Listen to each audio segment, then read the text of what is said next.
Selamat pagi, Pak Kenang. Selamat pagi, Pak. Assalamualaikum warahmatullahi wabarakatuh. Gimana kabarnya? Alhamdulillah baik. Uh, Hari ini cuacanya gimana dari Blora perjalanan ke Cepu? Ya ini karena sudah masuk musim peralihan ya, jadi sudah kadang hujannya itu tidak menentu.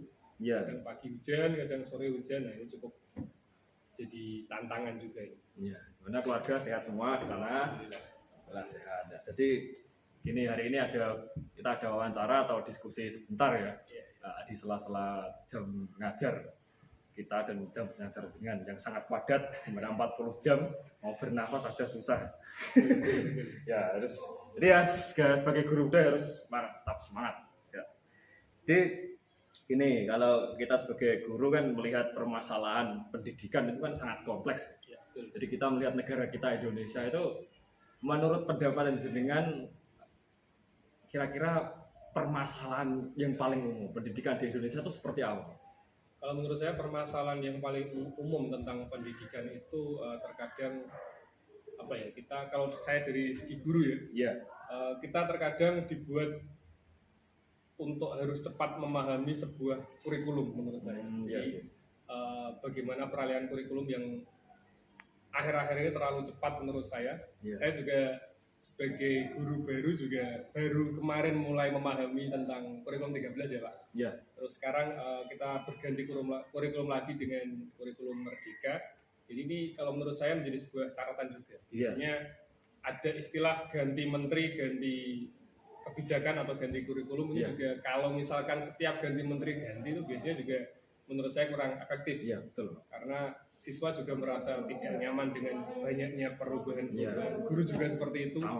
Kita juga sebagai guru tidak hanya mengajar saja, memang kewajiban utama kita mengajar, tapi kita juga terkadang diberikan tugas-tugas tambahan seperti administrasi dan sebagainya. Itu juga kalau terlalu banyak menurut saya juga bisa mematikan kreativitas kita sebagai guru yang mencoba untuk membuat anak-anak itu nyaman di kelas. Seperti itu kalau menurut saya. Itu permasalahan secara nasional. Jadi perbedaan kurikulum yang setiap ganti menteri ganti kurikulum itu membuat kita sebagai guru tuh bingung, apalagi siswa kita. Kan kita di Jawa aja bingung, apalagi yang di luar Jawa. Kadang kita juga punya pemikiran seperti itu. Sarana dan prasarananya itu masih belum memadai, tidak maju, semodern yang ada di Jawa. Jadi kita nggak bisa membayangkan yang ada di Maluku, Papua itu seperti apa. Nah, kemudian kita melihat sekolah kita ini, SMA Negeri 2 Cepu yang seperti ini kan. Kita sebagai guru pasti punya kendala atau punya pemikiran atau punya pandangan sekolah kita itu seperti apa. Jadi permasalahan, kalau tadi kan permasalahan nasional, kemudian permasalahan pendidikan, baik itu secara umum atau secara khusus, menurut pendapat jenengan yang ada di sekolah kita di SMA Negeri 2 Cepu itu seperti apa? Kalau selama saya mulai mengajar di sini, pertama kita harus bicara inputnya dulu, Pak. Input karena PPDB sekarang memakai sistem zonasi. 50% atau 55% itu secara tidak langsung itu memang banyak menguntungkan anak-anak yang posisi rumahnya dekat dengan sekolah. Tapi terkadang tanpa kita sadari juga anak-anak yang radius rumahnya itu dekat dengan sekolah, menurut saya itu jiwa untuk berkompetisinya jadi agak berkurang. Karena secara langsung mereka sudah sadar bahwa aku klebu. Dengan nilai berapapun kita juga sekolahnya paling dekat. Dan saya kira itu juga sekali lagi cukup mempengaruhi jiwa kompetisi mereka, terutama yang dekat-dekat dengan sekolah. Memang tidak semua, tapi saya pikir itu juga jadi salah satu permasalahan. Dan yang kedua, selain input itu juga mereka setelah ada di sekolah, karena mereka di rumah dengan teman yang sama, di dekat rumahnya itu sudah satu gerombolan, mereka di sekolah itu tanpa kita sadari juga ternyata membuat gerombolan di dalam sekolah. Sekalipun kelasnya berbeda, tapi anak-anak dengan yang harus kita perhatikan dengan lebih khusus ini membuat sebuah komunitas yang secara tidak langsung itu banyak mempengaruhi teman-temannya. Ini yang harus kita punya perhatian lebih lanjut gitu. Dan yang berikutnya adalah karena sekolah kita ini memang dalam tanda kutip ada di perbatasan ya Pak, tidak ada di kota, Jadi membuat memang sekali lagi kita butuh sebuah inovasi menurut saya supaya sekolah kita ini punya karakter. Dan ini yang belum saya lihat di sekolah kita. Jadi maksud saya itu karena perbandingannya kalau sebelum saya di sini, sekolah saya yang terdahulu itu sudah expert tidak pada bidangnya. Karena dia sudah berprestasi di salah satu bidang, di akademik, dia coba mengembangkan di non-akademik, olahraga atau yang lain. Ini yang belum terlihat di sekolah kita. Saya juga beberapa kali pengen menyampaikan bahwa sekolah kita harus punya karakter. Kita ini harus mau dibawa kemana? Apakah olahraga kita harus dinaikkan atau seni kita harus dinaikkan atau bagaimana? Jadi tidak hanya berfokus pada kemampuan akademik, tapi harus mengembangkan kemampuan di luar akademik siswa supaya membuat sekolah kita tuh wah itu sama dua. Yang paling penting adalah kita punya karakter. Kita mau bawa kemana sekolah ini? Tidak hanya fokus di akademiknya saja. Menurut saya seperti itu. Jadi gini Pak, saya mendapat tugas dari program guru penggerak pendidikan guru penggerak untuk melakukan supervisi akademik. Jadi seperti yang jenengan bilang tadi kan, setiap ganti menteri ganti kurikulum, dan guru itu tidak disibukkan dengan ngajar tapi juga administrasi gitu kan. Setelah itu administrasi jadi seorang guru kan harus menyiapkan kayak gitu LPP, silabus dan lain-lain, dan ada juga nanti buat kepala sekolah atau wakanya itu atau yang ditunjuk dia harus melakukan supervisi akademik. Nah, jadi saya mau minta panjenengan untuk melakukan proses belajar mengajar dan saya akan mensupervisi. Setuju apa enggak, Pak? Siap. Jadi nanti pilih kelas berapa kelas? Kelas 12. Oh ya, siap. Berarti kelas 12 ya. Dengan kelas 12 ngajar kelas 12. Kelas 12 MIPA 1 dan MIPA 2. Oh, kelas 12 MIPA 1 dan MIPA 2. Oke, siap.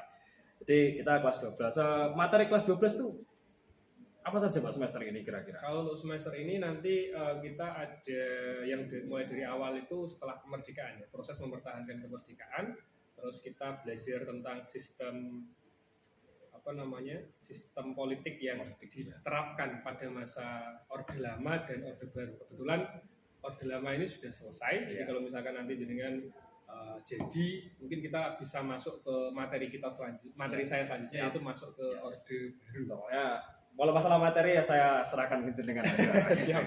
Jadi kita akan supervisi di kelas 12 ya, di kelas 12 dengan materi pasca kemerdekaan. Kemudian dalam supervisi itu kan ada aspek-aspek yang harus dikembangkan. Itu aspek yang dikembangkan itu salah satunya kan kayak tujuan pembelajaran gitu. Terus kayak materi pembelajaran, media pembelajaran. Ya, menurut panjenengan ya, panjenengan lihat ya sebagai guru yang masih muda, sudah termasuk saya tuh yang masih belum punya banyak pengalaman ya. Kira-kira aspek itu yang perlu dikembangkan ya, yang di SMA 2 itu, enggak hanya di kita. Kalau kita lihat guru yang sudah senior itu seperti apa? Kalau saya kira kalau aspek yang perlu dikembangkan, kalau saya kaitkan dengan mapel saya sebagai sejarah, kalau saya hanya menggunakan metode ceramah, pasti anak-anak tertidur, Pak.